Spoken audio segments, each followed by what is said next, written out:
Всем привет! Меня зовут Настя, и я плетун со стажем. Уже несколько лет я занимаюсь плетением из бумажной лозы и решила открыть свой канал по мастер-классам.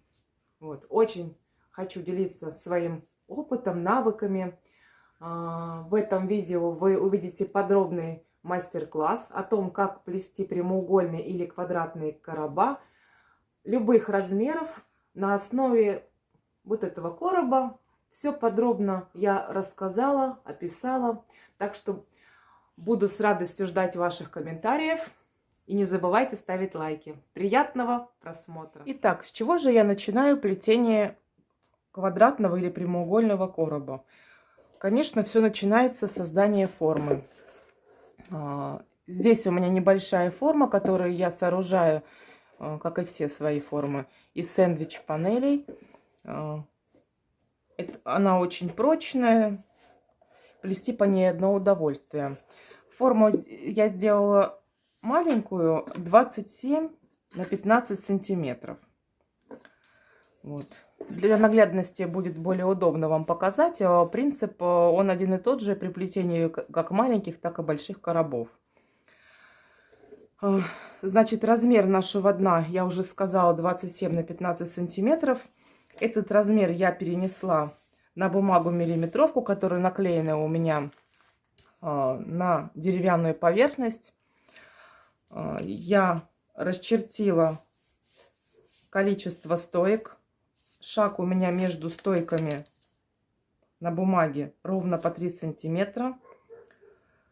Значит, дно 27 на 15. Вот 15-27. Стоек будет 10. Стойки я делаю двойные. Здесь у меня уже заготовленная бумажная лоза. Ждет несколько дней, когда же я начну снимать мастер-класс. Итак, чтобы начать плести, мне понадобится еще, чтобы прикрепить стойки, мне понадобится малярный скотч. Малярный скотч и ножницы. С помощью ножниц я отрежу ровно 10 полосочек малярного скотча, чтобы прикрепить стойки к доске. Отрезаем. Нам понадобится 20 штук бумажной лозы. Бумажная лоза у меня имеет длину 30 сантиметров, накручена на бумагу потребительскую Кондопога. Ширина полосы 8,5 сантиметров, ширина спицы 1,2 миллиметра. Лоза окрашена морилкой палисандр и обработана составом клей-вода. Клей-вода и с последующей сушкой феном. Трубочки у меня эластичные, податливые. Мне нравится, как они себя ведут в плетении. Нам понадобится 10 стоек по 2 трубочки. 1, 2, 3, 4, 5, 6, 7, 8, 9, 10. Все. И начинаю их крепить. С помощью малярного скотча на чертеж, не выступая за границы. Ну, ориентировочно, да, выставляем все ровно посередине, потому что вот эти вот потом края, которые у нас здесь останутся, я буду их обрезать, всегда это делаю, и наращивать другие уже трубочки.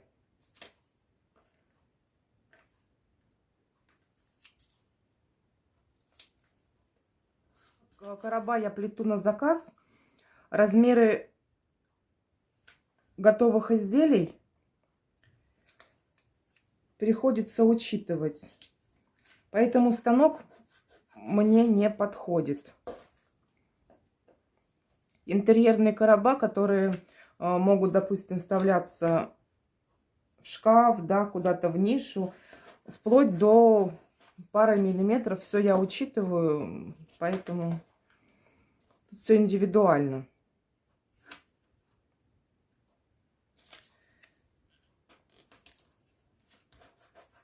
Так, наши стоечки мы прикрепляем.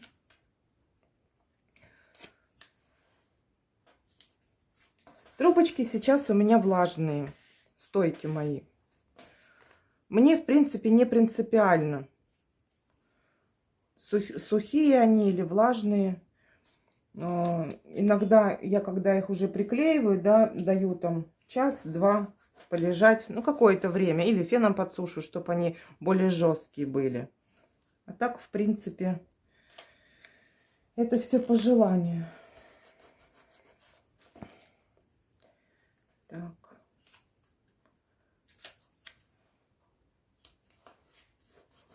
Главное стойки прикрепить так, чтобы они ровно шли по нашим вертикальным линиям. Здесь еще у меня, видите, расчерчены горизонтальные линии. Это для того, чтобы во время плетения я ориентировалась по уровню нарастания плетения, то чтобы оно было более ровным.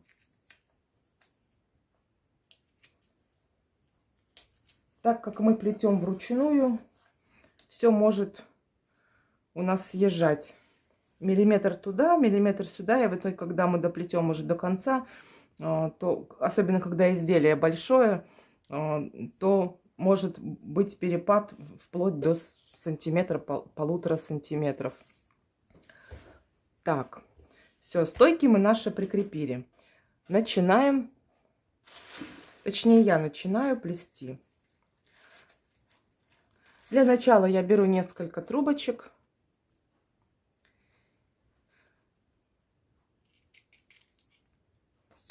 Слегка кончики обрезаю. Этот мастер-класс уже для тех плетельщиц задуман, которые что-то плели. Поэтому я думаю, что не стоит объяснять. Так, все, трубочки я подготовила. Беру еще одну. И завожу ее не под первую, а под вторую. То есть мне нужно, чтобы небольшой хвостик торчал, чтобы впоследствии, когда я дно выплету, да, я могла здесь обрезать эту трубочку, эти хвостики и нарастить стойки.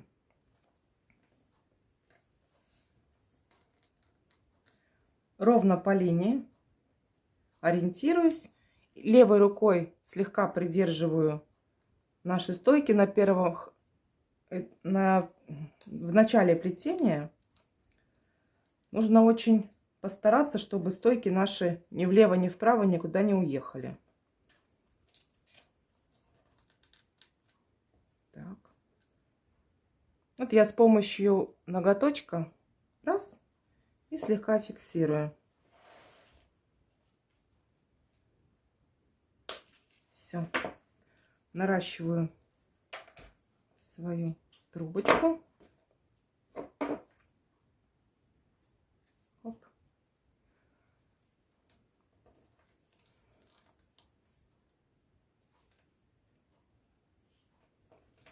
Дошли до крайней. Здесь я ее немножко слегка прижимаю, вот так вот фиксирую. Раз. И заворачиваю. И прижимаю. Все. И опять раз, фиксирую. Завожу за стойку аккуратненько. Главное здесь не торопиться. Вообще плетение это неторопливый вид деятельности, требует усидчивости и терпения, очень большого терпения. Ну и, конечно, огромного желания творить разную красоту плетеную. Так, вот так мне неудобно вам показывать.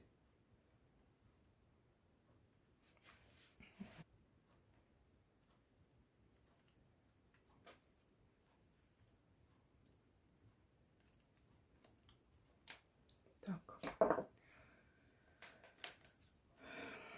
В общем, не захотела здесь у меня трубочка обрезаться хорошо. Обрезаю ее в другом месте. При плетении дна я всегда обрезаю кончик вот срезом наверх.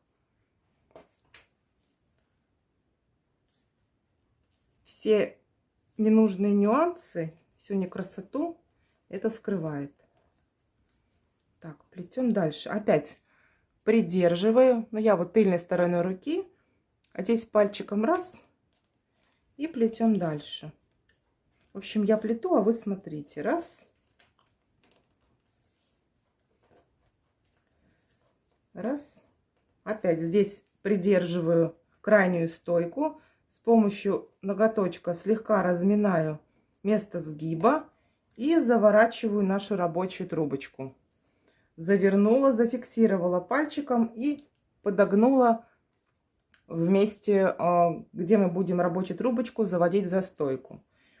И обрезаю для наращивания. На самом деле, если вы только начинающий плетун и хотите сплести квадратное дно, то потребуется много усилий, времени, дотошности, чтобы у вас стало получаться все ровно и аккуратно. Как добивалась ровности я, последовала примеру уже опытных мастериц. Все расплетала и плела заново, выкидывала все в мусорку и плела заново. Я так иногда делаю. Если мне изделие не нравится, я его бракую, и оно у меня уходит. Ну, иногда, если оно более-менее приличное, я могу его оставить себе, но чаще оно идет в подарок каким-нибудь моим знакомым или друзьям. Вот. То есть, видите, я тыльной стороной руки слегка придавливаю к моей поверхности, удерживая стойки и само плетение. Так. Снова наращиваю. Если я вижу, что здесь трубочка очень широко, я ее слегка сплющиваю и заостряю. Это я уберу. Все лишнее нужно поубирать обязательно, чтобы ничего не мешало нам. И плетем дальше, плетем дальше. Я очень надеюсь, что при просмотре данного видео у вас, ну, наверняка какие-то вопросы возникнут. Вы пишите. Буду отталкиваться от ваших комментариев, что мне делать дальше, как плести. Вот. Главное, чтобы дно, после того, как мы его проплетем, здесь все края были ровные. Даже если трубочки у вас, стойки, здесь слегка будут гулять, нам очень важно добиться, чтобы края были ровные. Вот. Ну, конечно, вот эти трубочки так и норовят в эту сторону уйти, а эти сюда. Всегда слегка я их здесь влево направляю, слегка-слегка, здесь вправо. Тогда все будет хорошо.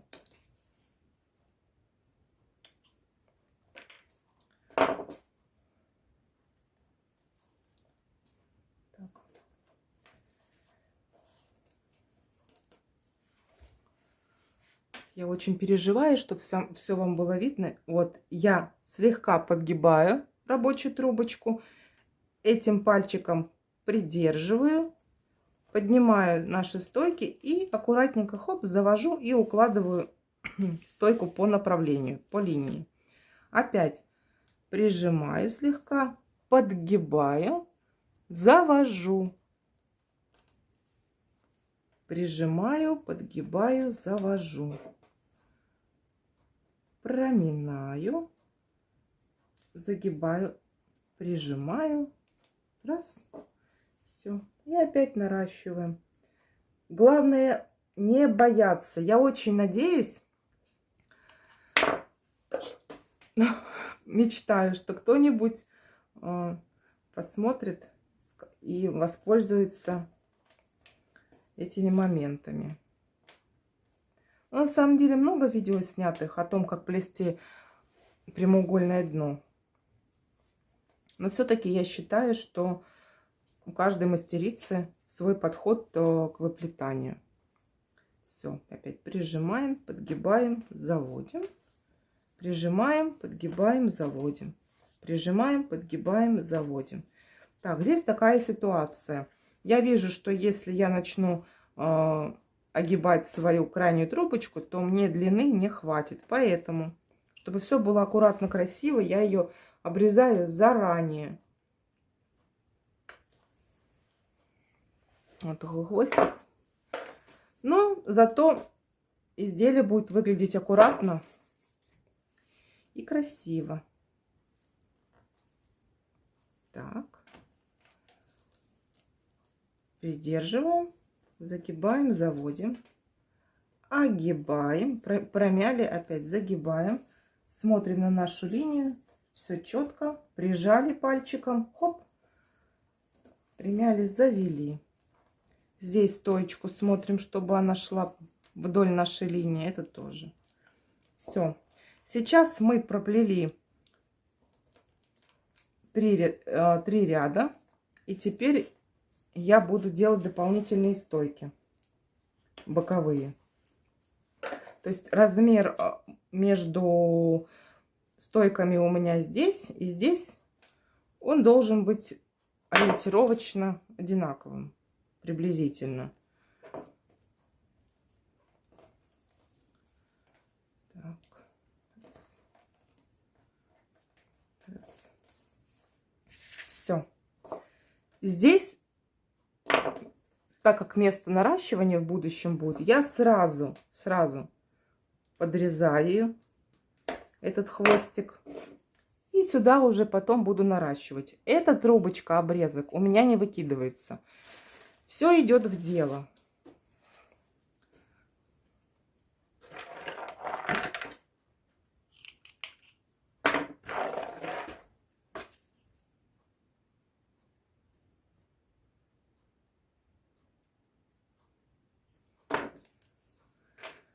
Так, вот, значит, я беру этот наш обрезок, другую рабочую трубочку, стыкую их,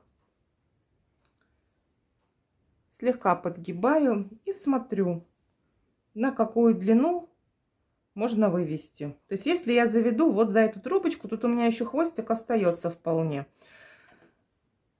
И спокойно раз и завожу. Все. Здесь я делаю вот так в эту сторону. И сюда, в эту сторону. Раз, раз. Слегка подминаю и сразу же обрезаю. Все. Этот хвостик тоже наращиваю и начинаю плести. Ну, тут у меня уже не хватает, буду заводить здесь. Сейчас уберу. Все.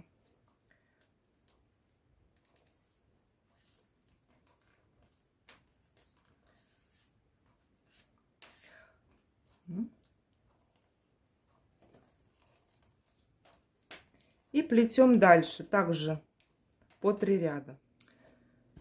Итак, вот я уже почти доплела до конца. По ширине дно нашего изделия сейчас буду показывать такой момент. Особо плана никогда у меня нет, я не просчитываю, сколько мне здесь изначально стоек начать делать, потом как закончить. Я всегда начинаю плести стандартно. Вот как здесь начала, так и плету. К концу выплетания дна, да, мне уже становится понятно, вот у меня 3-й ряд подходит к концу для вывода боковых стоек. И остается лишний сантиметр. Тут на самом деле ситуация такая, что каждая плетельщица, когда плетет, может быть разная толщина трубочки рабочей, да. Плетение может быть более плотным, может быть наоборот. И рассчитать правильно, подогнать, да, мы сейчас не будем раздвигать наши стойки. Я раньше так пыталась сделать, или наоборот их сжимать. Это очень некрасиво смотрится. Что я делаю? Здесь 3 ряда проплела, трубочку вывела. Подрезаю кончик. Теперь беру еще одну трубочку Нужно ее нарастить. Наращиваю. И подставляю. Так. Здесь вот подставляю. Как мы делали и ранее, вот по всей ширине приплетения. У нас здесь по 2 трубочки, по 2 стойки. Так, и вот если вам видно, то мне как раз сюда нужно положить еще одну трубочку, ширина. Что я делаю? Все, мы здесь уже закончили. Здесь все ровненько, все аккуратненько. Отрываю аккуратно скотч. Смотрите, мне просто для удобства, чтобы вам показать, пришлось скотч приклеивать прямо к бумаге. Обычно я к доске все приклеиваю. Ну, что не делаешь для вас. Теперь я сдвигаю все сюда.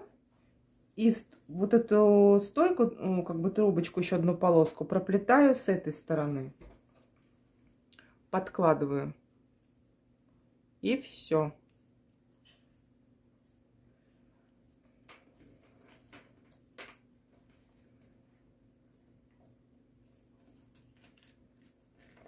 Обязательно нужно, чтобы расстояние между стойками было, ну, желательно одинаковое, плюс-минус там эти миллиметры, конечно.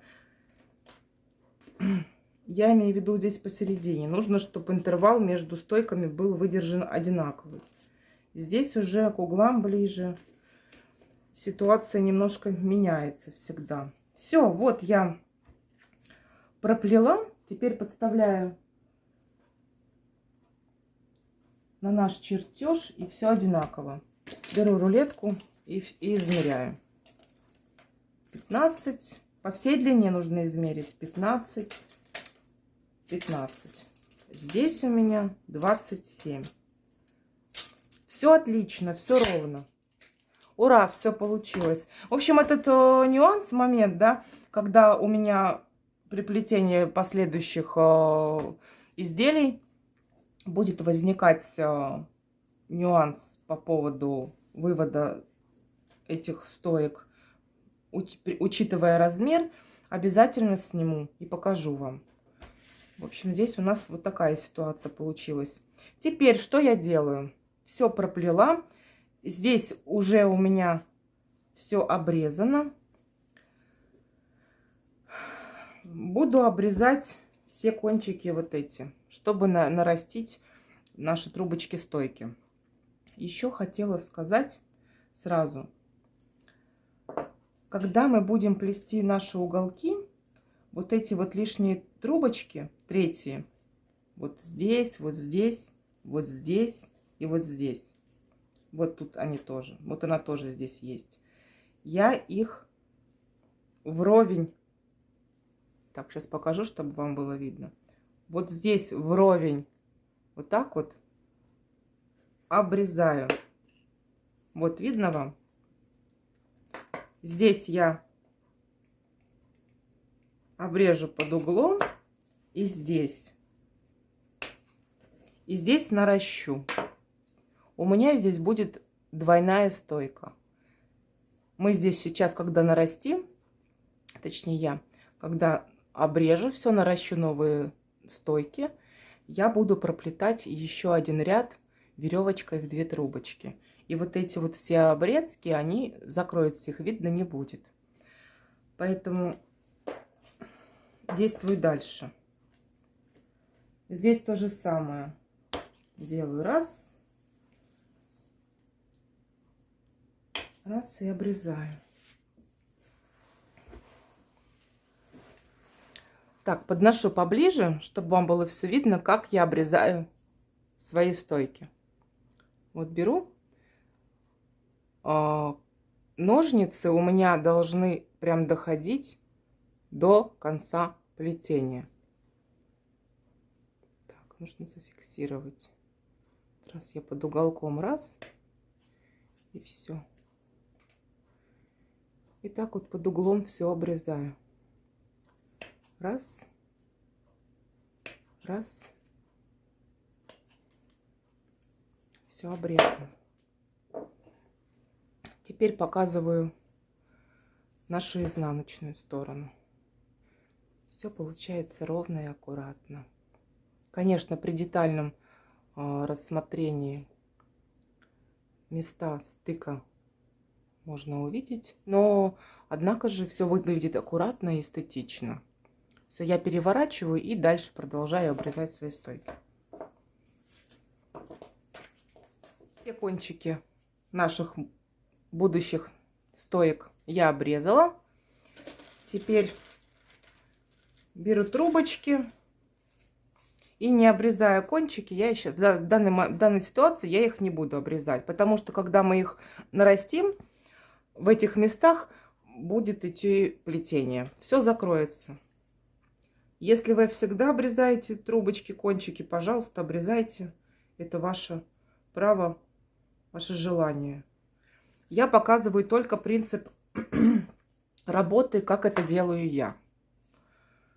Все. И начинаю наращивать наши стойки.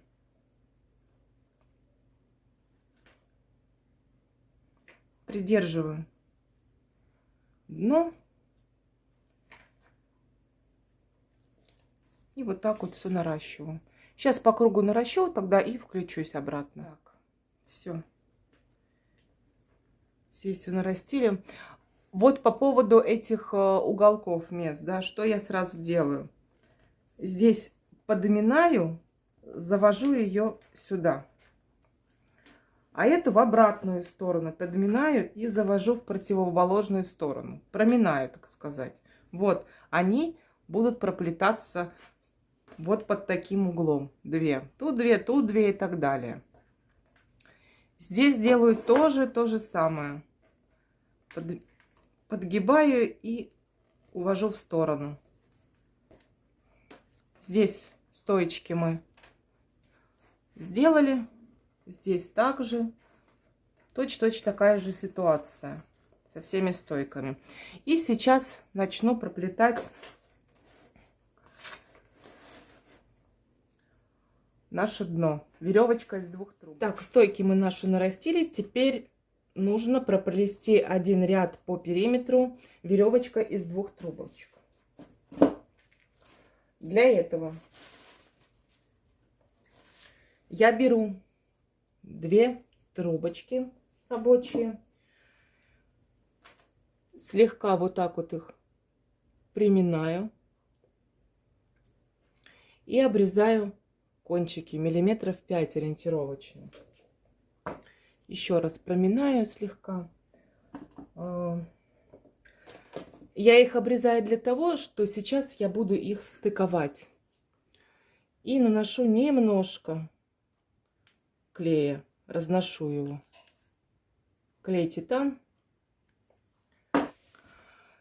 Есть такая вот у меня рабочая палочка, я ее сделала из бывшей кисточки, то есть саму кисточку выкинула и с помощью ножа заточила. С помощью наждачной бумаги убрала все нюансы.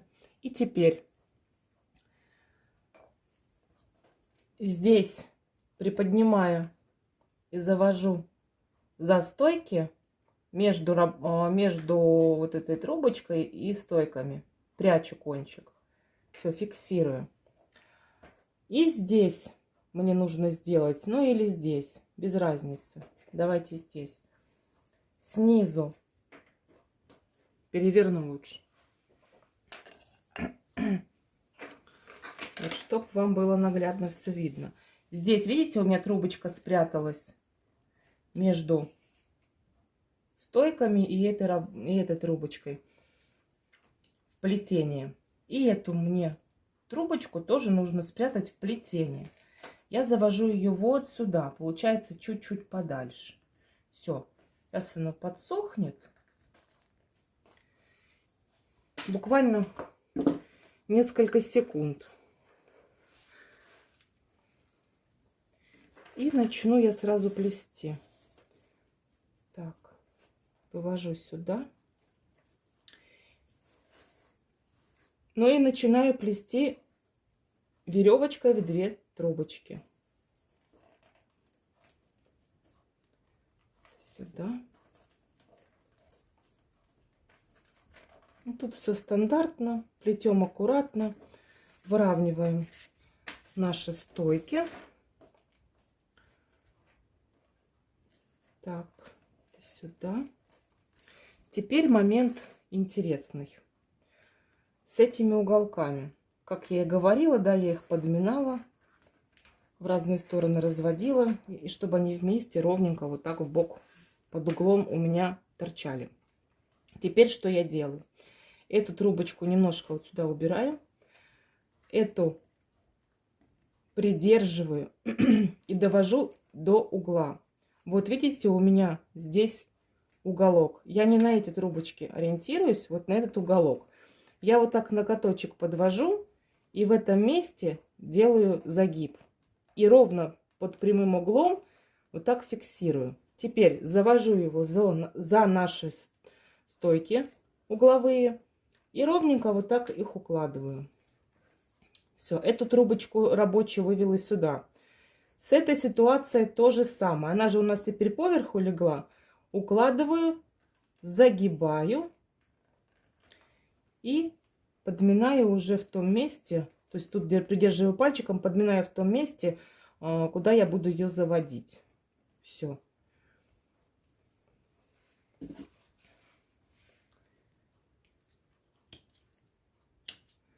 Здесь уже место наращивания у меня.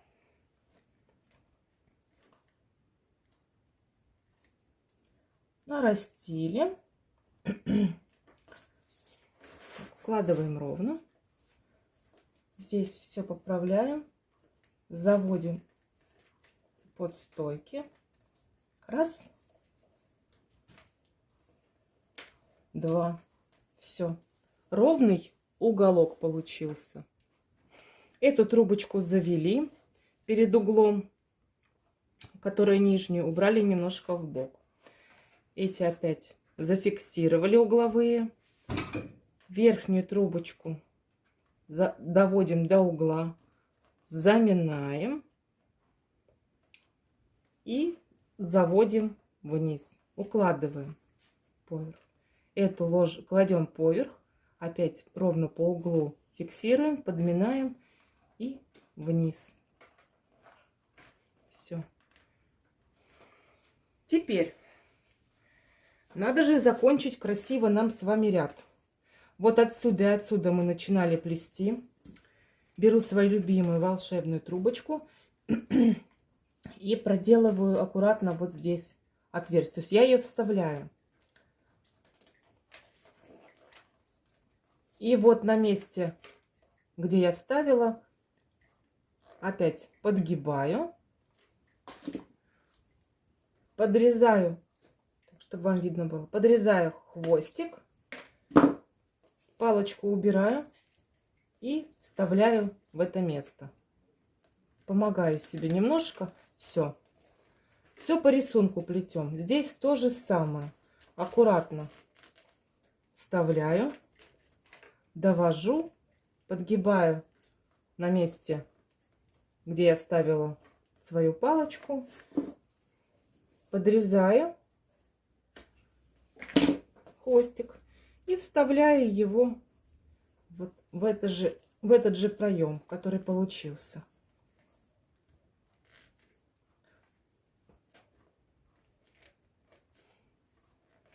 Все. Нет, не все. Я вот здесь неправильно сделала. Нужно было делать снизу. Простите, пожалуйста. Но это не страшно. Можно их, видите, вытащить и вставить обратно. Мы же должны по рисунку все делать. Я тоже человек. Задумалась, волнуюсь, ошибаюсь. Ой, еще и спина у меня отваливается. О, в неудобной позе стоять. Так, переверну. Переверну, чтобы вам показать. Вот, эту мы сюда заводили. Поправляем ее все аккуратненько. Здесь еще раз. Раз.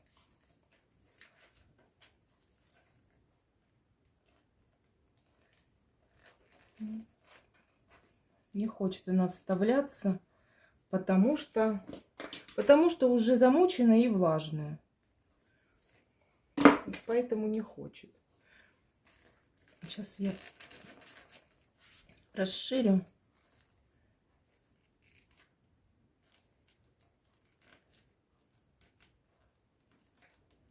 Все. Все здесь аккуратненько. Здесь, видите, тоже уголки все аккуратные, все хорошо. Переворачиваю обратно. И здесь вот такая вот история. Ничего страшного. Делаю вот так.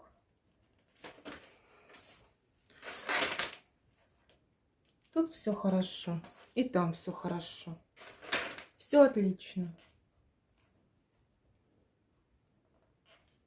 Все. Теперь наше дно готово. И нужно начинать поднимать стойки. Любимый момент. С помощью ножа или ногтей наших подминаем и поднимаем наверх. Но я еще вот так делаю. Раз. Ногти не у всех бывает. У кого-то мягкие, да, ломкие. Об этом тоже стоит побеспокоиться. В общем, можно с помощью ножа это делать. Провожу вот такие манипуляции. Хоп-хоп. Перетру. Раз. Я нож кладу. Он не острый, он же для масла нож. Прям вдавливаю и поднимаю. У основания придерживаю и поднимаю. Берем нашу форму. Вот она. И ставим четко на дно. Какая здесь ситуация получается? Сейчас вам покажу, что с двух сторон навряд ли вам будет видно. Дно у нас было по размеру нашей формы. Но мы же еще с вами проплели сверху ряд веревочкой. И теперь, когда мы форму нашу сверху установим, то по всему периметру будет вот такая вот ситуация. Видите? Это самое то, что надо. То есть мы их поднимем, когда и начнем плести, то все будет аккуратно. Ну, вы потом все увидите. Сейчас я буду какую манипуляцию проводить? Я буду стоечки свои поднимать, загибать и с помощью вот этой вот резинки фиксировать все. Но это буду делать без вас, так что скоро встретимся. Так, вдела я резинку. С Божьей помощью она немножко у меня болтается. Для этого я ее натяну и с помощью прищепки обычной зафиксирую. Я надеюсь, что получится. Да, хоп, все. Теперь поправляю стойки все, выравниваю, чтобы они ровненько стояли. Так, это вообще куда-то ушла угловая. Так.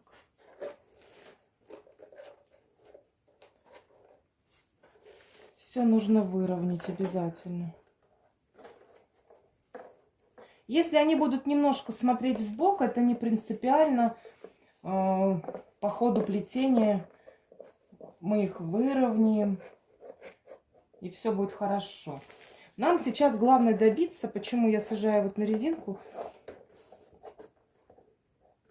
потому что стойки подсохнут, зафиксируются в вертикальном положении.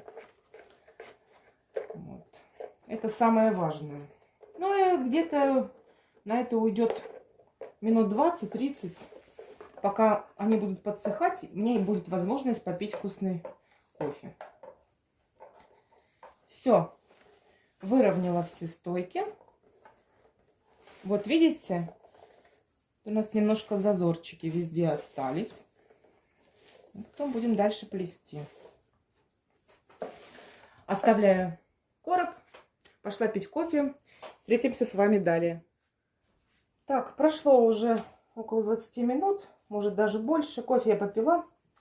Довольная. Что у меня здесь происходит? У меня здесь целый процесс. Есть досточка такая.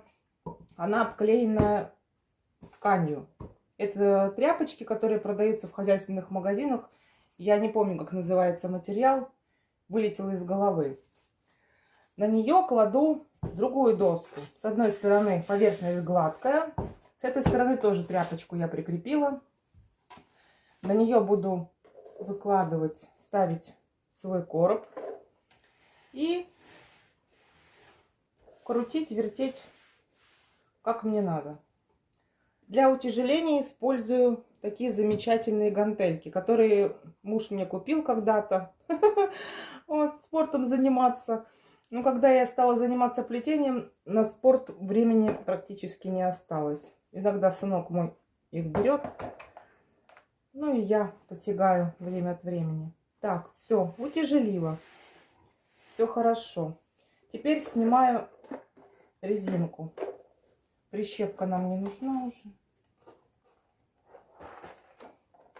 Аккуратно нужно снять резиночку. Все. Резинку в сторону. Стойки зафиксировались. Результат достигнут. Будем приступать к дальнейшему плетению. Так, что делаем дальше? Дно карабулечки буду проплетать, как я обычно это делаю, веревочкой из 3 трубочек. Для этого мне понадобится 3 рабочие трубочки, которые я обрежу у основания под небольшим углом. Раз, раз, раз. Буду нанести совсем немножко клея при стыковке обязательно, чтобы все было надежно. Так, буду вставлять сюда, сюда и сюда. Вставляю, подставляю 3 свои рабочие трубочки. В плетение. Все. Пару секунд ждем. И начинаю, и приступаю к плетению. Как всегда, на начальном этапе очень нужно постараться, чтобы плетение легло как можно идеальней. Для этого не тянем нашу рабочую трубочку первую. Аккуратно с помощью руки ее укладываем. Опять с помощью ноготочка слегка подминаю и завожу за стойку. Через 2 за 3. Принцип плетения веревочки из 3 трубочек. Берем 3 трубочки и плетем через 2 стойки за 3. Через 2 стойки за 3. Вот наши угловые стойки, которые легли просто идеально. Подгибаю.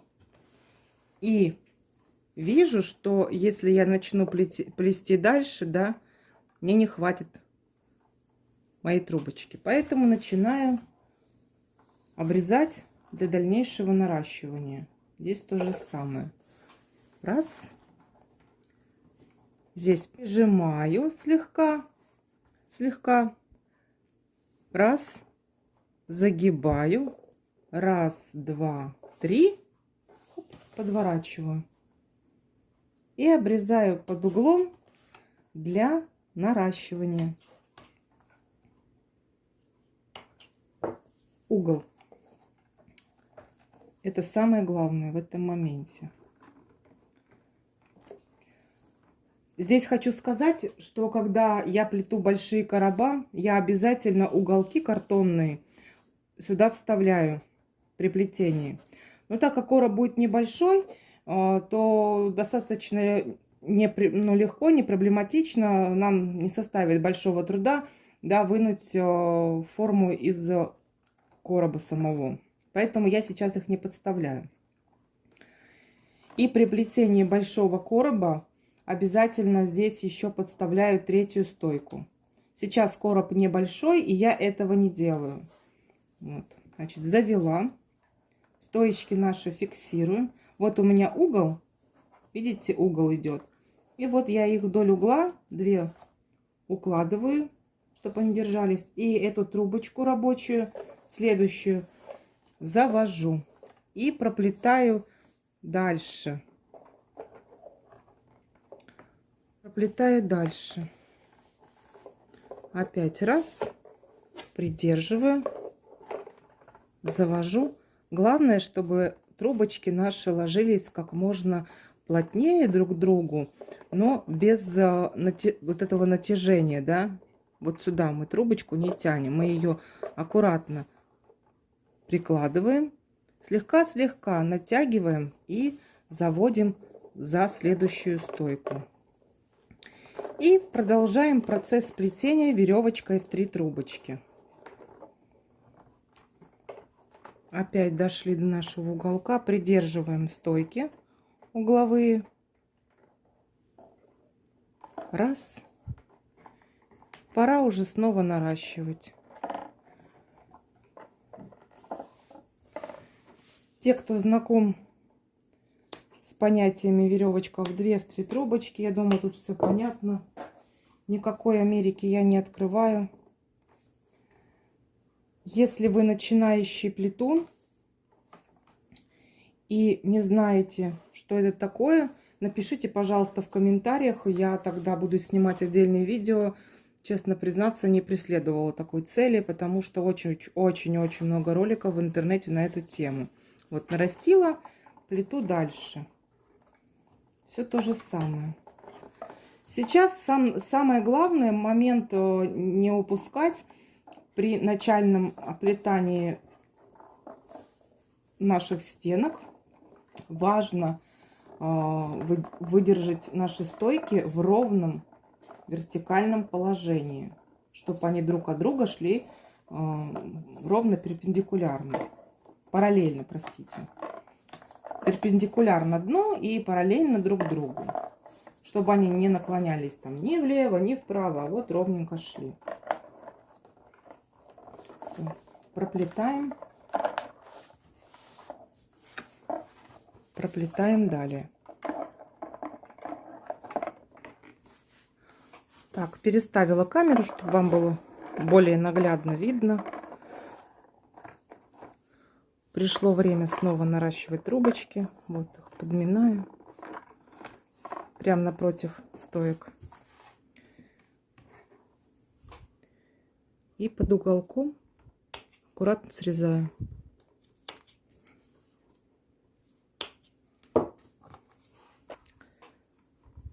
Так, наращиваем.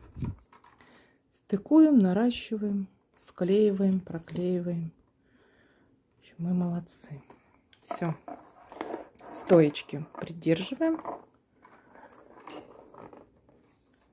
И выкладываем. В начале всегда процесс очень длительный и монотонный. Длительно и монотонно протекает, потому что как начнешь, так и пойдет, называется. Не торопимся. Вот, про что я говорила. Вот угол, угол. Прикладываем таким вот образом наши трубочки стойки. Прижимаем. Здесь поправляем. Слегка натягиваем. Обводим и заводим за следующую. Все, тут теперь все будет стоять замечательно. Зафиксировали.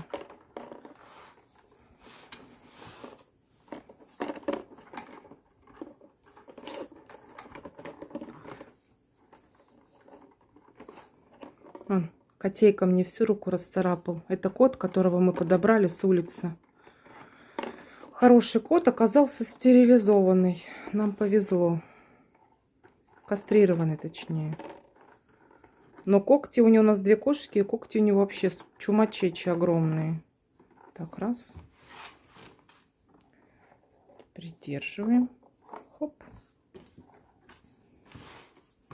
Так интересно.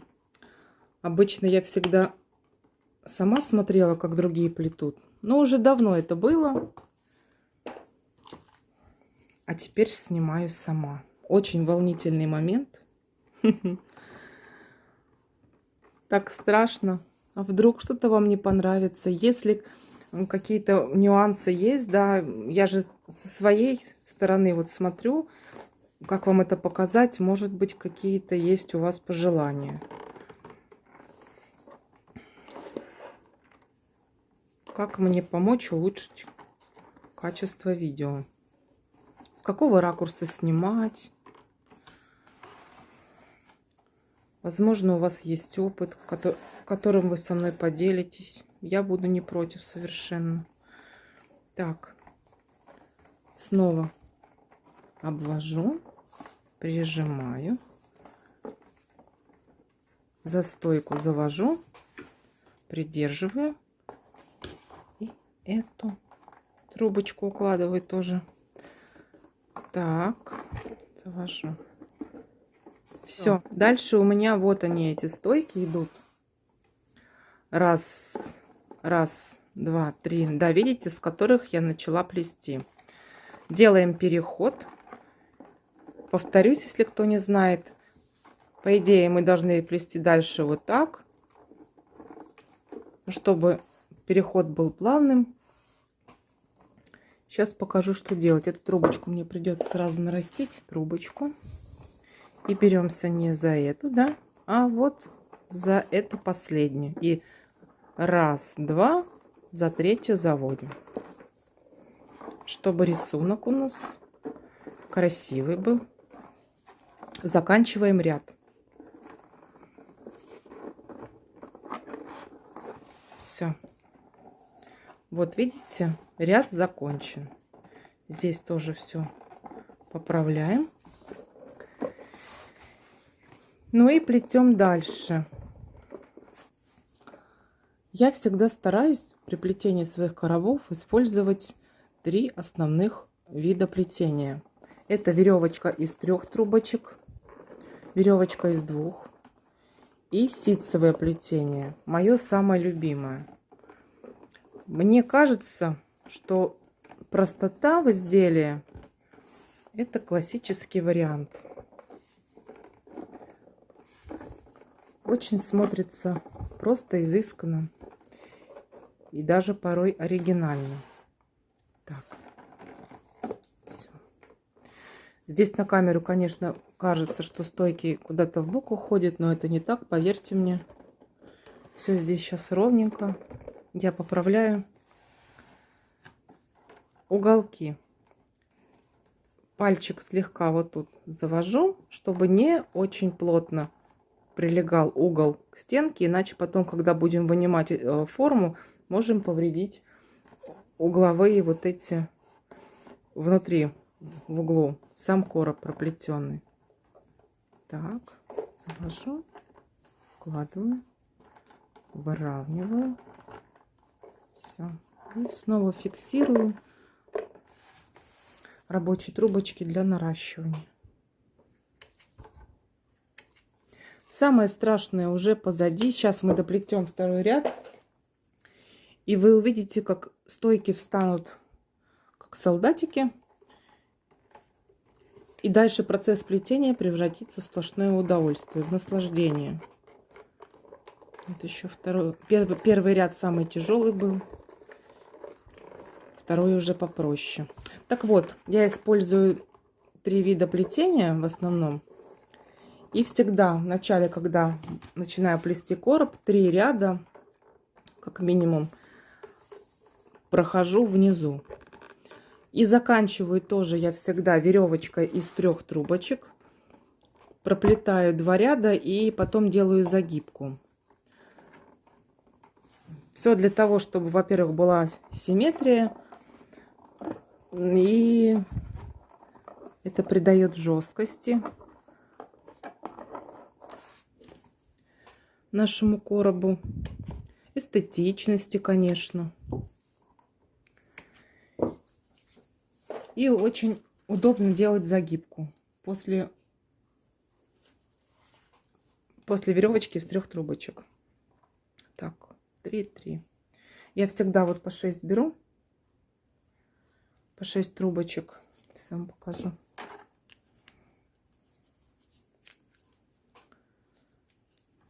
Чтоб не промахнуться на камеру. Оп.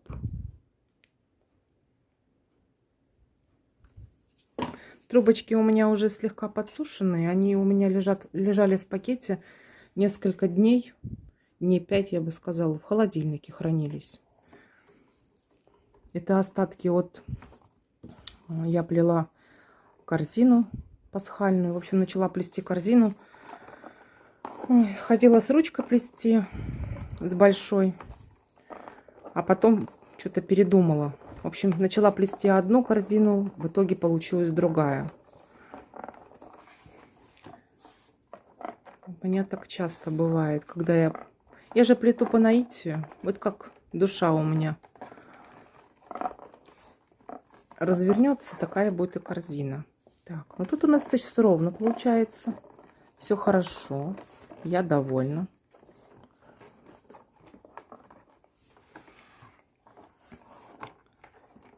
Все, пора наращивать. Вот до уголка довожу, подгибаю. Тут также. Раз, раз, раз.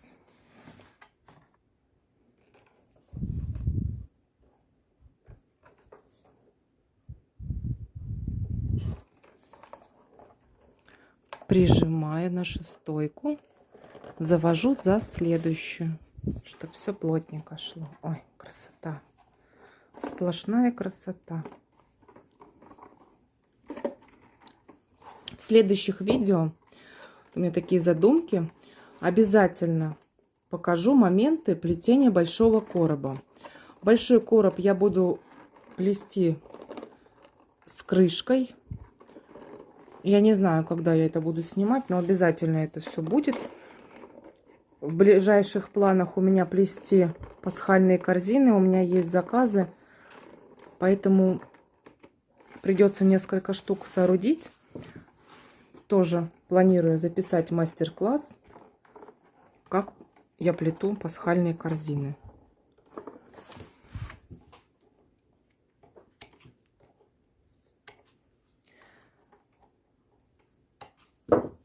Это нужно еще посмотреть, какого числа и какого месяца у нас в этом году Пасха.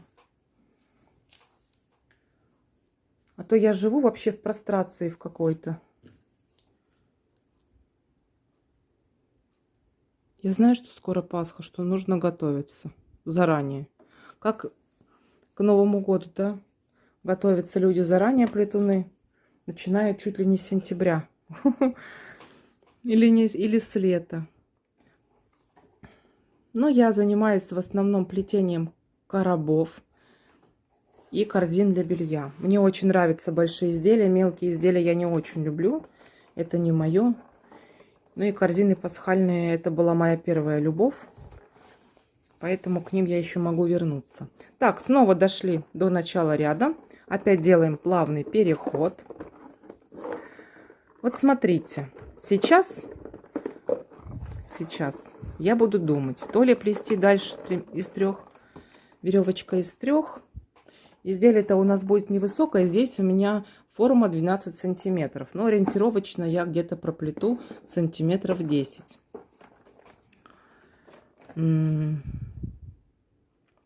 Нет, буду плести дальше. Веревочка из 3. Я так хочу. Сейчас вот этот короб сплету. Как вы думаете, не бывает ничего в жизни просто так? Очень давно уже я мечтала сплести себе короб для всяких специй. На заказ-то я все плету, а себе любимой все никак не наплету. Я себе плела хлебницу. Есть у меня корзина бельевая, одна из моих первых работ. Она уже меня не устраивает, она маловато, кривовато. Но и все равно я ее люблю. но хочу сплести другую. Так что будем плести бельевые корзины обязательно. Так. Завожу. Все. Ну, это вот такой у меня классический вариант плетения коробов. 3 ряда веревочка, дальше идет ситец. И по ходу плетения, если у меня очень высокий короб в местах наращивания стоек, я тоже стараюсь проплетать ряд 2 веревочка из 3. Это мой любимый рисунок. Пользуясь случаем, хочу всех попросить, пожалуйста, если вам видео понравилось, не забывайте ставить лайки, подписываться на мой канал и оставляйте комментарии. Это будет стимулом для меня делать новые ролики, что-то творить, делиться с вами своим опытом.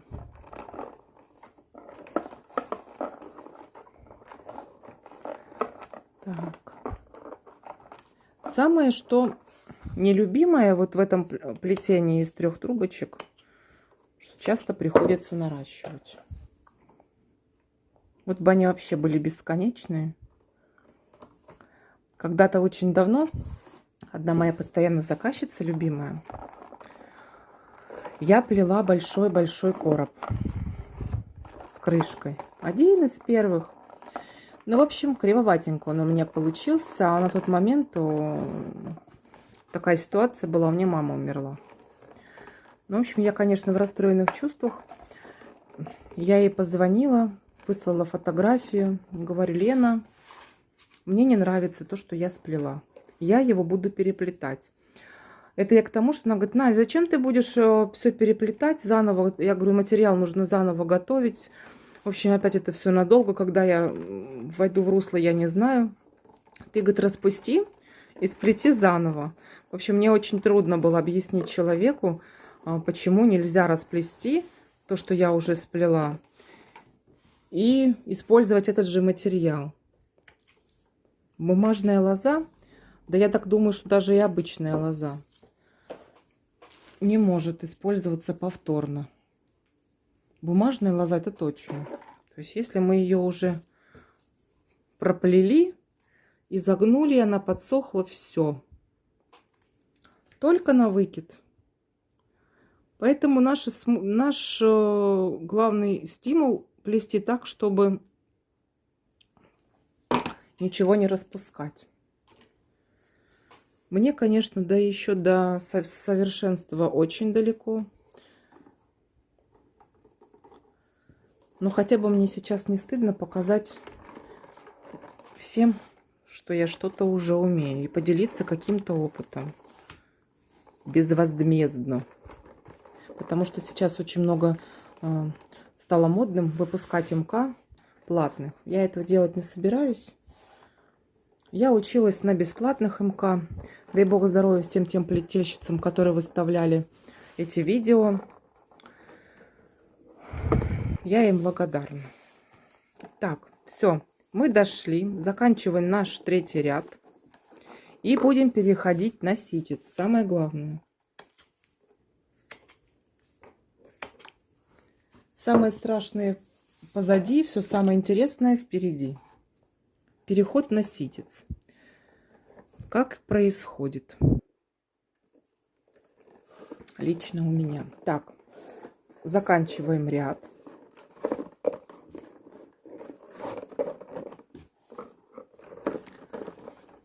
Все поправляем по уровню. Так. И теперь, что я делаю? У меня количество стоек четное. Поэтому я либо должна плести из 2 трубочек, либо из 4. Я всегда плету из 4 трубочек. Я сейчас вот тут начну проплетать ситец, и потом сюда подставлю 4. Вот сюда. Пока их немножко в сторону уберу, проплету ситцем. Ситец — это вообще классный рисунок. Плетение мне очень нравится. Плести им легко, удобно, быстро. И еще к тому же очень красиво. Так. Все, проплели. Беру еще одну трубочку. Под уголком слегка срезаю. Делаю срез. Капелюсечку маленькую клея. Прям капелюську. Вот. И вставляю. Вот у нас раз, два, три стойки. И перед ними вставляю нашу четвертую. И потихоньку завожу ее за стойку. То есть я вставила ее перед стойку и завожу, потом обвожу за стойку. И также проплетаю ситцем. Ситец 4 трубочки у меня получается. Вот. Как это выглядит? Не забываем наш угол нашей стойки слегка отводить при оплетании. Так. Оп. Вот этот момент, когда оплетаем, слегка отводим. И заводим за следующую. Ну, тут все достаточно легко и просто. Так, вот тут у меня трубочка уже не хватает. Ну, ничего страшного. Сейчас я ее тут обрежу. А тут уже буду наращивать. Продолжаю плести.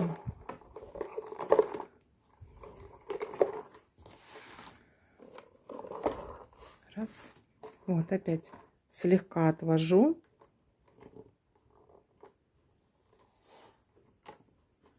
Придерживая наши угловые стойки, слегка их отводя от угла, а тут огибаем рабочей трубочкой. Все, и отпускаю. И также поступаем со всеми нашими уголками. Раз. И плетем дальше. Плетем, плетем. Вот я не люблю, когда эта трубочка у меня отстоит от других. Ну и что поделать? Я вот так сейчас сделаю. Я люблю их наращивать, чтобы они шли одна за другой. Обязательно, не забывай напоминать все время, следите за этими угловыми стойками, чтобы они ровно стояли. Ну и не забываем выдерживать параллель между остальными стойками. Так, это сюда. Все. В общем, я люблю, когда процесс наращивания у меня идет один за другим. Придется обрезать длину остальных, но ничего страшного, это единовременный жест. Теперь все как надо пойдет. Вот такая ширина между стойками в 3 сантиметра. Очень удобно. Ну, 3 сантиметра, 2,8. Самый минимальный расход трубочек будет при плетении ситцем, особенно, и веревочка из 2 трубочек. При плетении веревочка из 3 не очень. Расход большой. Но так как у нас основное плетение, точнее у меня занимает ситец, то мне так удобнее. Все, плетем дальше.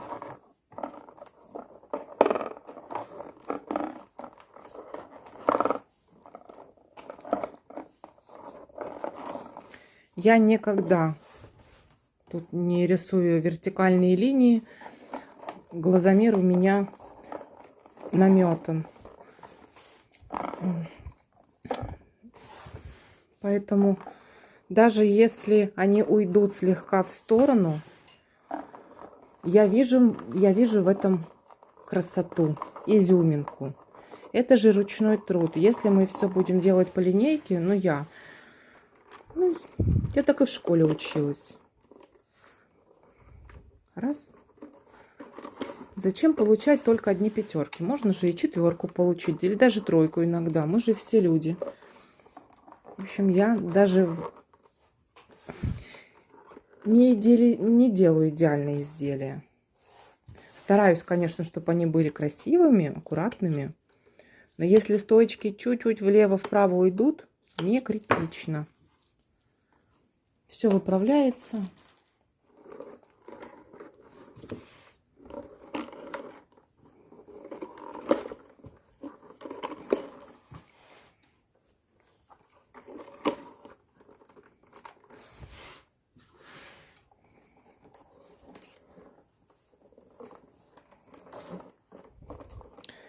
Вот, дошли до места, откуда начинали. Вот наша здесь 4-я подставленная трубочка. Рисунок совпадает. Все правильно. Плетем дальше. Переходы делать никакие не нужно. Этим и прекрасен ситец.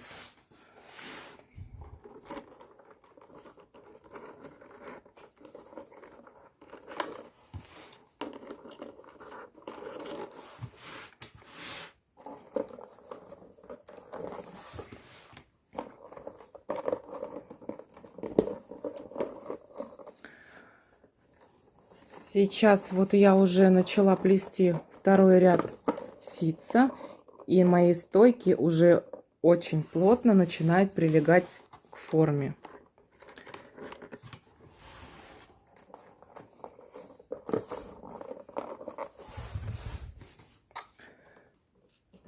Короб получится аккуратный. Как бы я ни старалась, я умею плести без формы, там овальные, круглые какие-то формы, да. Идеальности добиться очень сложно, очень. Поэтому как-то я пыталась плести квадратный короб. Ой, для меня это невозможный вариант, поэтому без формы я стараюсь не обходиться. Тем более то, что я делаю на заказ, под заказ, по размерам. Конечно, очень сильно стараюсь приблизиться к идеальности, чтобы человек смотрел и наслаждался красотой плетеного изделия. Это очень важно. Вот смотрите, цвет вообще шикарный у палисандро. Он так играет на свету, необычно, прям переливается. Класс. Вообще я очень люблю водные морилки.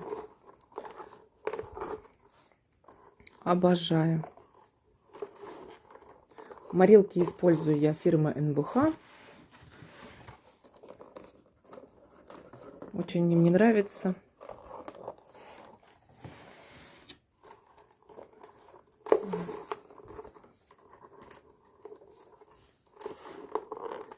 Так. Все идет хорошо.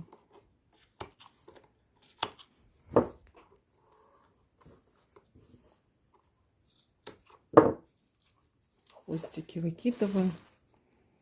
Я когда раньше начинала плести,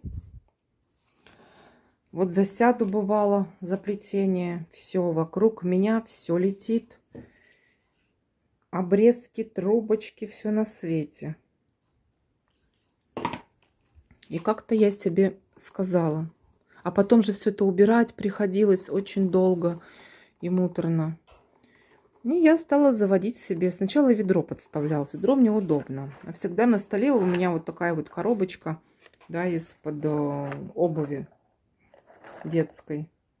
Вот я ее могу и на стол поставить, и вот она у меня вот тут стоит.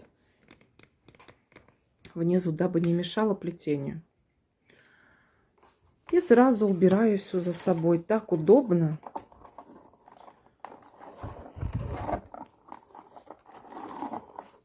Хоп-хоп. И потом встаешь, и очень чистое рабочее место. Быстренько все убрала за собой, замечательно.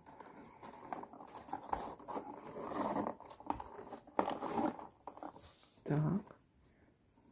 Нашу стоечку. Хорошо. Трубочки уже такие достаточно подсохшие. Они, конечно, еще гнутся, мнутся, достаточно эластичные, но уже жестковатые.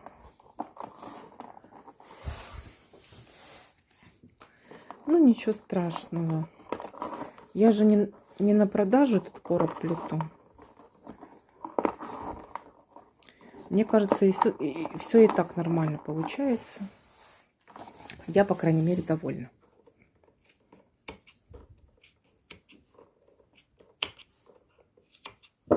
Еще мне люди все предлагают попробовать. Мы же тут недавно, ну как недавно, весной переехали в деревню на постоянное место жительства.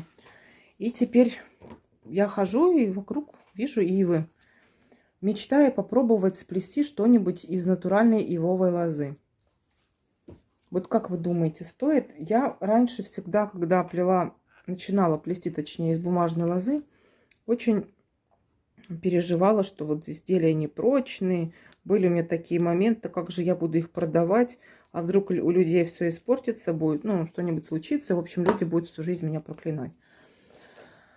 Ой. Потом я и стала же обращать внимание на корзинки из обычной ивовой лозы, которые представлены в различных магазинах. Ну, где они на виду мне попадались на глаза, я их трогала, щупала. В общем, сравнивала. Что я хочу сказать? Конечно, ивовая лоза – это ивовая лоза, но из ивы люди тоже по-разному плетут. Вот эти вот, то, что касается ивовой ленты, там вообще без вариантов наши плетенки из бумажной лозы просто не уступают ни на йоту. Корзины, которые большие из прутьев, ну, допустим, такой толщины, чуть толще, я их тоже так вот трогала, проминала. Они точно такие же, также проминаются. И также, если по ним ударить, на них сесть, с ними что-то может случиться. Конечно, если с любым изделием не очень аккуратно обращаться, с ним вообще что-нибудь случится. Обязательно. При правильной обработке бумажной лозы изделие получается очень прочные, очень. Девочки, не бойтесь, или мальчики, плести, не бойтесь. Это такая красота. Из ивовой лозы никогда не получится сплести аккуратно. Вот настолько аккуратно, как делают из бумажной. Ну, конечно, есть мастера, я видела работы, очень тонко работают. И там я шляпу снимаю и просто нервно курю в сторонке, называется. Вот, но я имею в виду в основной своей массе. Плетут корзины так, мне не очень нравится. И когда мне начинают люди, я когда говорю, что из бумажной лозы плетут, люди, конечно, не воспринимают все это всерьез. Не воспринимают. Все мои знакомые думали, что я сейчас фигней пострадаю. А я уже страдаю 5 лет. Это ерундой. Все, пошли на 3-й круг. Вот видите, какой плавный переход получается. Мне очень нравится. И заканчивать ситец всегда очень легко. В общем, я плету уже 5 лет. Даже я уже в шоке, сколько я плету. Так, дочка у меня пошла в 1 класс, а сейчас она ходит у меня в 5. Она пошла в 1 класс. Она сейчас в 5? Да, в 5. Нет, вру. Ну, 5-й год. Не 5 лет, 5-й год я плету. То есть, нет, 4 года я начала плести в конце января. Точно. О, определилась. Я почему-то посчитала, что 5 уже лет. 4 года плету и не могу нарадоваться. Все, красота. Сейчас покажу вам. Вот моя форма. Уже почти до середины доплели. Я так думаю, что мы где-то проплетем еще пару рядов ситцем. И тогда перейду на плетение из 3 трубочек, на веревочку из 3. И будем заканчивать наше изделие. Что я вам показываю. Так короба я плету свои все. Большие, маленькие, всякие. В основном, конечно, заказывают большие, крупные короба. Это бельевые корзины, если они квадратной формы там, или прямоугольной. Также плету корзины овальной формы. Круглые я плела, не знаю, наверное, пару раз. Почему-то на круглые корзины люди не западают. А может быть, у меня не идет такой вид корзин, я имею в виду круглый. Все. Тут, конечно, расход у меня большой получился. Я имею в виду по стойкам, да. Я целые трубочки подставила. Но ничего не поделаешь. Нужно, чтобы все было аккуратно. И когда бумагу я покупаю, иногда попадается поперечная бумага в разрезе. И тогда я плету вот такие короткие, сколько там сантиметров, наверное, 17-20. Ими тоже пользуюсь, учитывая, если небольшое изделие, подставляю их. Или на загибку использую. На загибку они подходят, если расстояние между стойками небольшое. И это какая-нибудь простенькая загибка. Но тоже как вариант. В общем, все идет в дело, все идет в ход.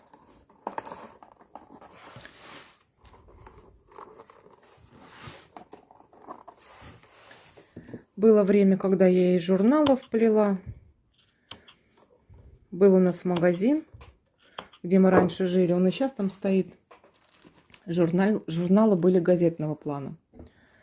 Мягкая бумага. А потом они, блин, заразы, взяли и перешли на глянцевый. Кто так делает?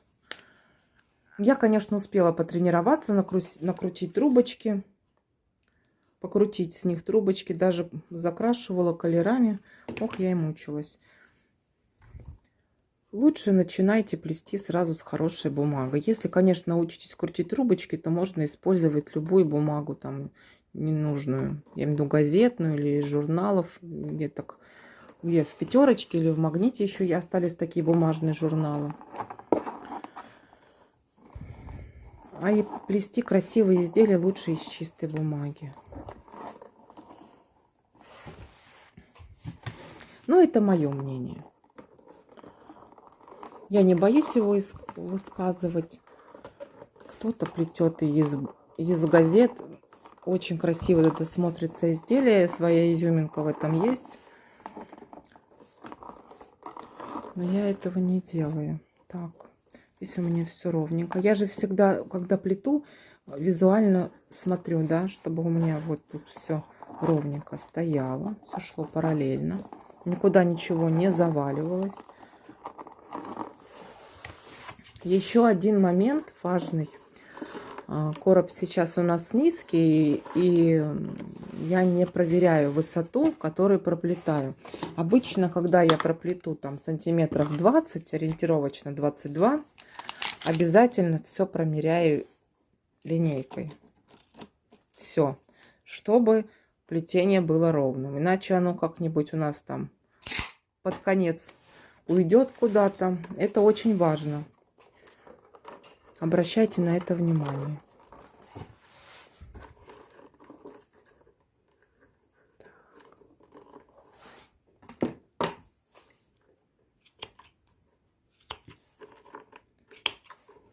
Тут осталась-то ерунда сплести. Так, раз, два, три, четыре. Раз, два, три, четыре.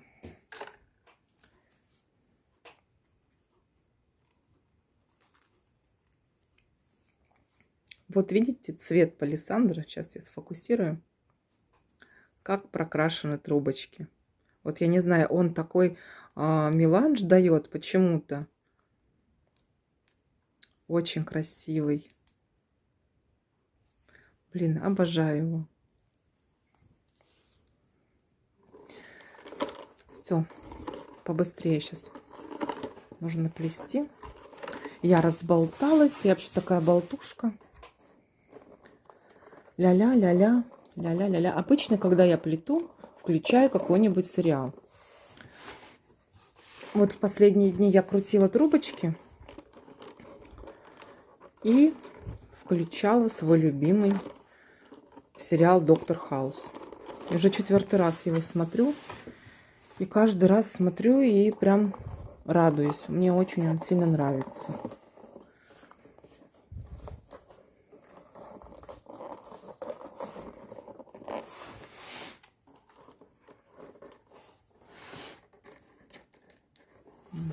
Поправляем.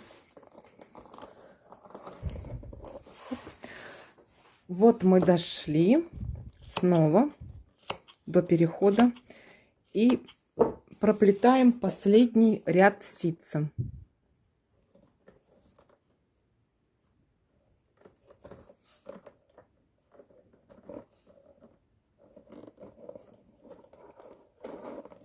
Так, что там у меня? Что?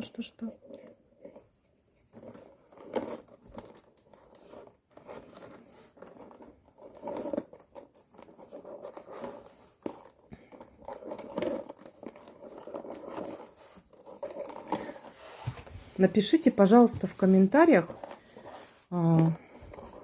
Я еще шью чехлы к некоторым своим работам на заказ. Нужно ли мне снимать видео о пошиве чехлов?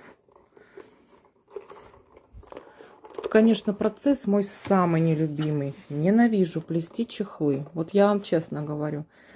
Что касается шитья, все, начинает. Я лучше корзину, еще короб сплету, чем пошью чехол. Для меня это все очень сложно. Сейчас, конечно, уже со временем я приноровилась, и уже не так все это страшно. Но все равно наслаждения особого не испытываю. Так, мы закончили плести ситцем.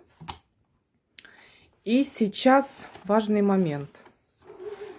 Будем переходить на плетение из веревочки в 3 трубочки. Вот наши 4. Вот с этих стоек мы начинали плетение внизу. Веревочка из 3. Эту трубочку подставляли с этой стойки. Подставляли трубочку для плетения ситцем. Теперь опыт показывает, что если мы продолжим плести вот этими 3, то здесь будет небольшой провал по высоте. Поэтому вот эту трубочку я опускаю вниз и начинаю плести вот этими 3. Вот этими 3. Правую самую оставляю, а вот этими 3 продолжаю. Тогда у нас вот тут провала не будет. Все будет ровно. Так. 1, 2, 3. Так. 1, 2. Тут еще даже хватит, по-моему. Вот начинаем плести. Главное эту трубочку не перепутать. В общем, я ее подрезала. Теперь смотрите. Да, мне хватает еще длины здесь. На второй круг. Второй раз, точнее, проплести. Так. Вот такие хвостики остались. Все. 2 ряда. Сейчас мы должны проплести 2 ряда. И потом делать загибку. Потому что здесь у нас внизу 3 ряда веревочки из 3. Здесь будет проплетем 2 ряда веревочки тоже из 3 и закончим загибкой, похожей на веревочку из 3. То есть тут будет 3, тут 3, чтобы было все красиво и аккуратно. Так, наращиваем наши трубочки.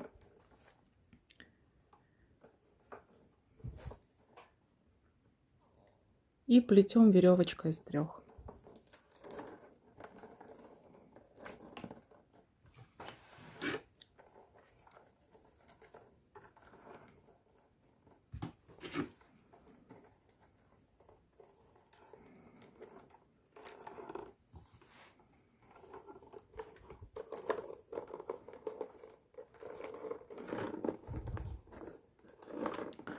Один момент очень важный. Вот вы видите, я загибаю. Это и делаю очень аккуратно. То есть мне прогибается только вот с этой стороны трубочка. С той стороны загиба нет. Если вы будете сильно очень сгибать, то с той стороны будет, в общем, некрасиво будет. Сейчас я вам покажу. Вот трубочка. Вот я ее сгибаю, когда, видите, переворачиваю здесь, изгиба как такового нет. А тут вот есть. Поэтому делать нужно это очень аккуратно. Все, плетем дальше. Вот, не забываем, что нам нужно делать переход. Раз, два, три.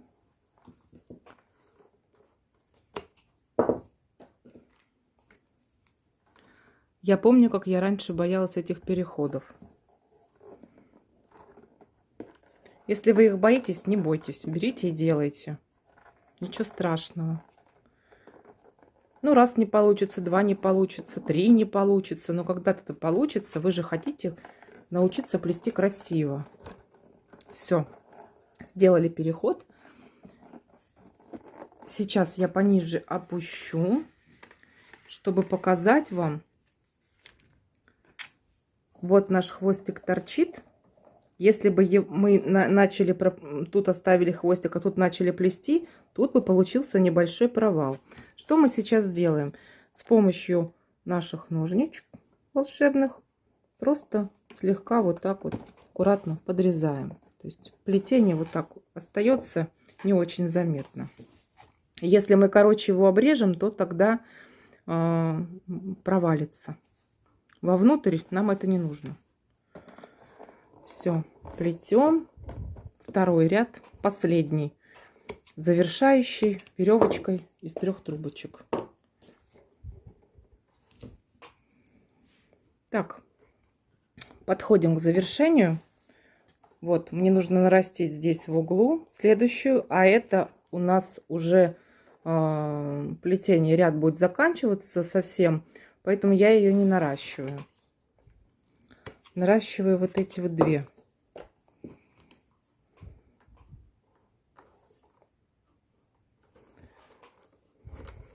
Все уже к завершению приблизилось. Так, вот мы подошли. Перехода теперь мы не делаем. Нам нужно закончить плетение. Для этого что я делаю? Беру свою волшебную палочку, подвожу ее сюда. Хоп. Так, слегка проминаю. И хвостик вставляю вот в это отверстие. Протаскиваю аккуратно. Подтягиваю. И проделываю те же манипуляции с оставшимися 2 трубочками. Так, подвожу, подгибаю, подминаю и вставляю в отверстие. Опять протаскиваю и подтягиваю хорошо. И последнее.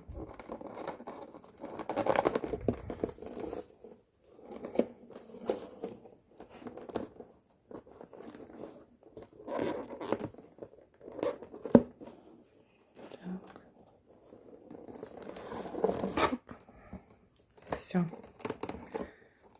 Подтянули. Сейчас вот так сделаем, чтобы не мешались мне длинные трубочки. Теперь обязательно, что нужно сделать? Взять в руки рулетку. И по всей высоте, вот видите, 10,5 сантиметров у меня. И здесь, вот про этот провал я вам и говорила. Вот видите, должно быть 10,5, у меня 10,2. Это не страшно. Что я делаю? Слегка приподнимаю в этом месте. Вот, все ушло сюда. И проверяю. 10,5. Отлично. Проверяем теперь весь наш короб. И здесь, и вот здесь вот капельку приподнять. Все. Наша коробулечка ровная и готова к завершающей стадии загибки. Вот эти хвостики я также обрезаю под плетением аккуратно наискосок. Видно их, чтобы не было. Кидываю. И теперь Срезаю все наши стойки ровненько, аккуратненько. Вот такая вот красотуся получается. Осталась совсем капелька, последний штрих. Любимая загибка моя. Беру, ну, выборочно пучок трубочек увлажных из пакета и срезаю где-то вот столько. Вот. Теперь на основании наношу клей. Промазываю. И с другой стороны. Все, вот и вот. Теперь опять моя волшебная любимая палочка. Начинаю слегка, аккуратно проделывать слева от обрезанных стоек отверстия. И вставляю не очень глубоко, чтобы не видно здесь было. Сейчас я вам покажу.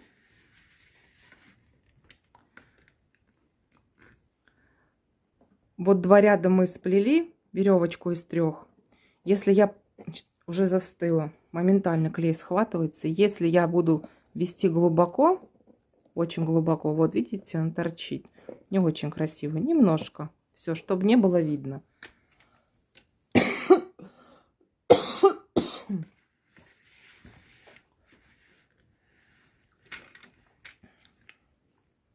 Продолжаем вставлять. Делаем все быстро, потому что трубочки наши начнут пересыхать, а нам это не нужно. Так.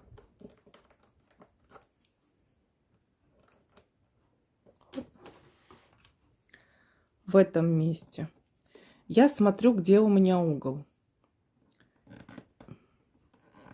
В этом месте, не боясь, вставляю аккуратно свою палочку и расширяю отверстие под трубочку для загибки. Вставляю. Все. И то же самое делаю дальше.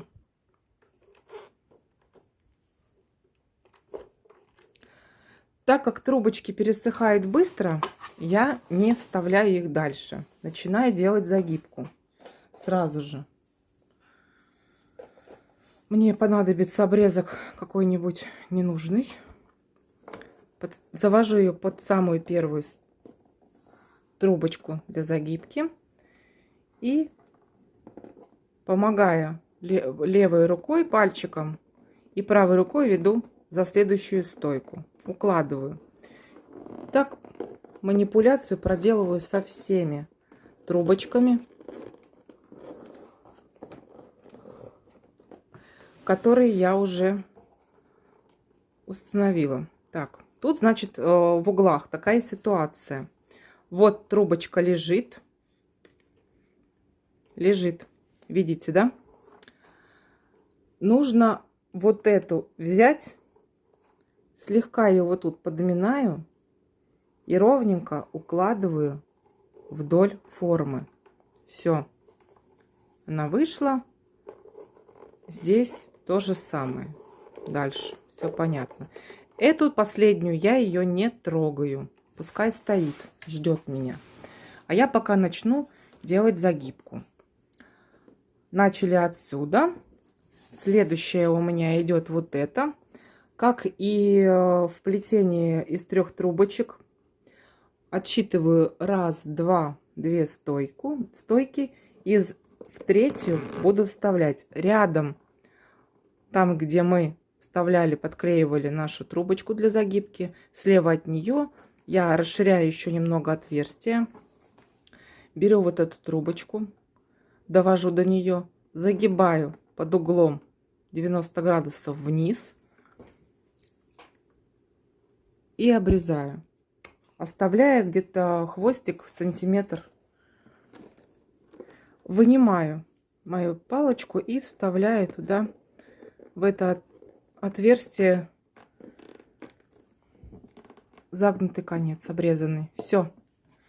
Те же самые манипуляции проделываю дальше. Беру крайнюю левую, довожу до своей палочки, под углом 90 вниз сгибаю, ровно напротив этой палочки подрезаю, так вот так сделаем, подрезаю где-то на сантиметр, оставляю хвостик и вставляю его в отверстие рядом с трубочкой. Все, видите, рисунок пошел, как веревочка из 3. Замечательно. С углом такая же песня.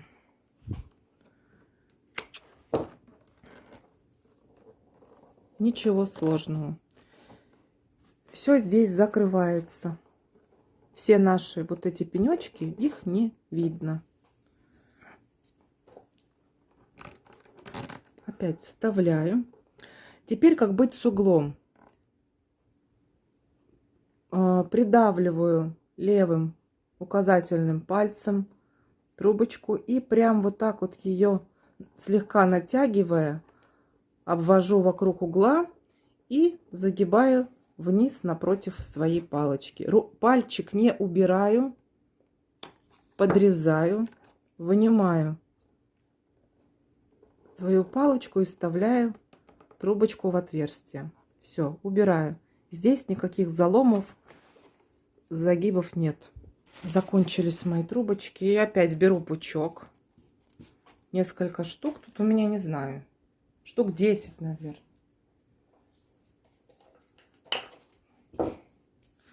Опять я их обрезала.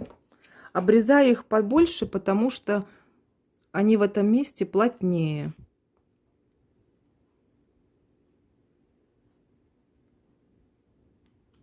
Все, клей нанесла с 2 сторон.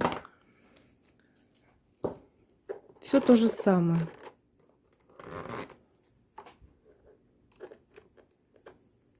Подставляем наши трубочки для загибки. Влажные. Не очень глубоко.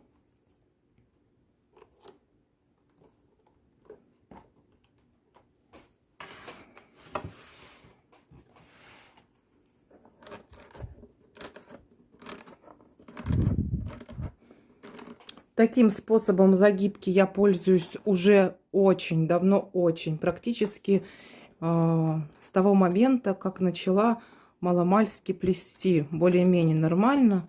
Очень она мне нравится. Заканчивать изделие ею одно удовольствие и не составляет труда. Она очень легкая.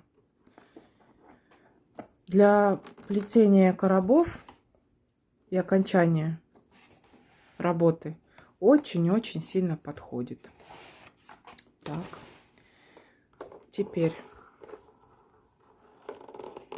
на этом месте мы остановились. Начинаю загибать одну за другую. Дохожу до угла. Можно немножко на себя наклонить. Хоп. Укладываю. Тут придерживаю. И завожу за стойку. И то же самое дальше. Дальше просто укладываю. Начинаю помогать ложиться левым пальчиком, пальцем левой руки. А этой помогаю, слегка натягивая. Опять начинаю наклонять. Тут уже подтягиваю. И пальцем левой руки помогаю. И так далее. Трубочки влажные, они укладываются очень легко. Все, последнюю опять оставляем, не загибаем. Здесь продолжаем закрывать нашу загибку. Довожу. Хоп.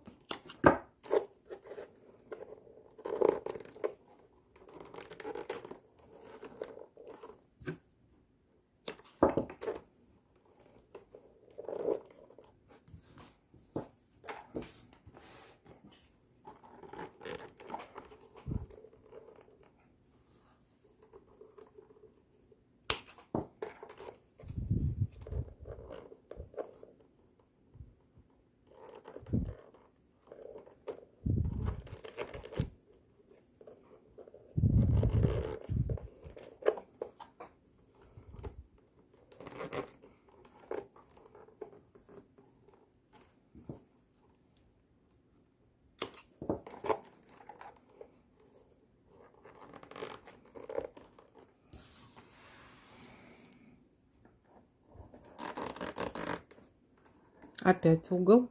Придерживаю. Обвожу. Загибаю, не отпускаю.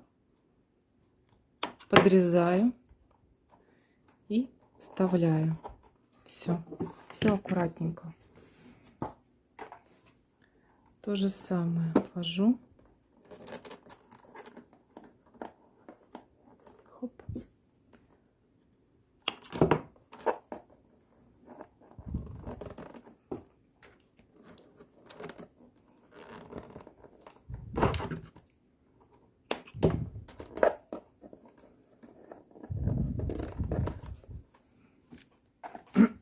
Замечательно выходит.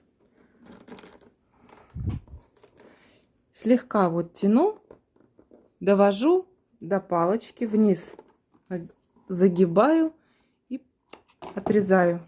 Оставляю хвостик сантиметр. Можно чуть больше. Главное, чтобы он не ушел у нас ниже вот этой вот плетения из 3 трубочек. Чтобы, иначе они будут торчать там снизу, будет некрасиво. Обрезки наши. 2 штуки. Все. Финишная прямая. Опять. Слегка вот тут придерживаем, наклоняем, заводим за следующую.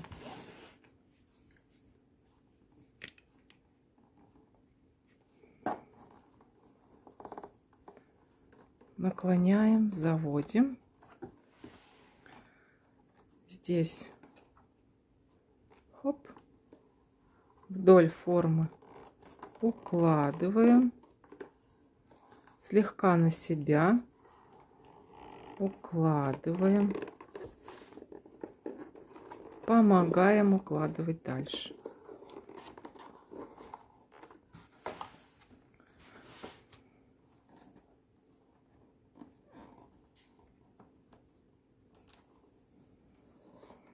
Так, за последнюю завели, а теперь нам нужно вот эту вывести наружу.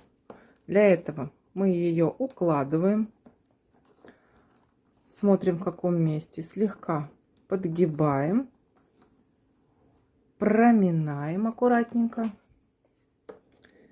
и продеваем. Так, на помощь нам приходит наша палочка. Моя палочка. Хоп. Все. Разровняли. Все, трубочка мягкая, она восстанавливается. Все хорошо. И погнали делать загибку до конца. Взяли, подтянули, загнули, обрезали, вставили. Хоп, все готово. Очень-очень удобно. Так, опять прижимаю, обнимаю, загибаю, обрезаю, завожу. Хоп. Дальше.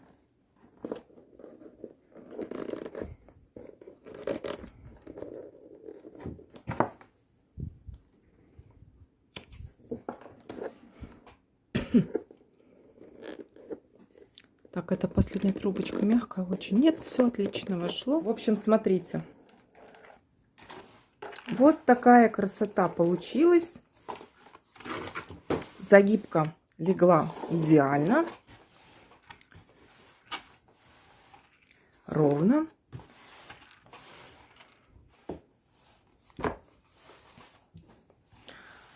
Вот такой короб у нас получился.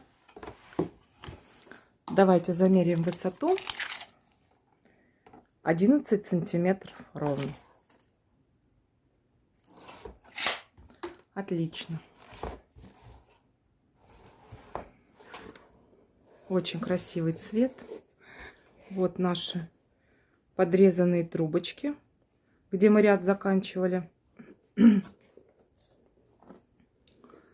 И вот дно, где мы подставляли тоже трубочки.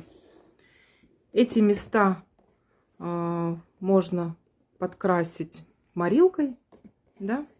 Ну, а на самом деле это не принципиально, никто ее переворачивать не будет, и все эстетично выглядит. Если вот прям присматриваться со дна, то тогда да. Можно подкрасить. И выну, покрою лаком, прогрунтую, да, снаружи. Она высохнет, и только после этого я буду аккуратно вынимать форму. Выну форму, покрою лаком изнутри, все высохнет, и будет готовая работа. После высыхания, то есть еще раз проходиться, да, кто там покрывает в 2, в 3 слоя. Я обычно покрываю, наношу слой сюда, как бы, ну, как грунтовочный идет, лаком акриловым. Потом здесь прохожу и так далее, потом здесь. И когда здесь, и когда уже дохожу сюда, тут уже все подсохшее у меня, я наношу еще раз вторым слоем, уже потолще. Бывает, что эту манипуляцию, если короб совсем большой, повторяю 3 раза. Вот. Потом переворачиваю все это дело и еще тут все прохожусь. 2-3 раза обязательно. Дно самое основное, что будет стираться. Вот. Все, получилась красота. Спасибо всем огромное за просмотр. Не забываем подписываться на мой канал, ставить лайки, оставляйте ваши комментарии. Буду очень с нетерпением их ждать. Обязательно на все ваши комментарии я постараюсь ответить. Приятного вам отдыха. Пока-пока. До новых встреч.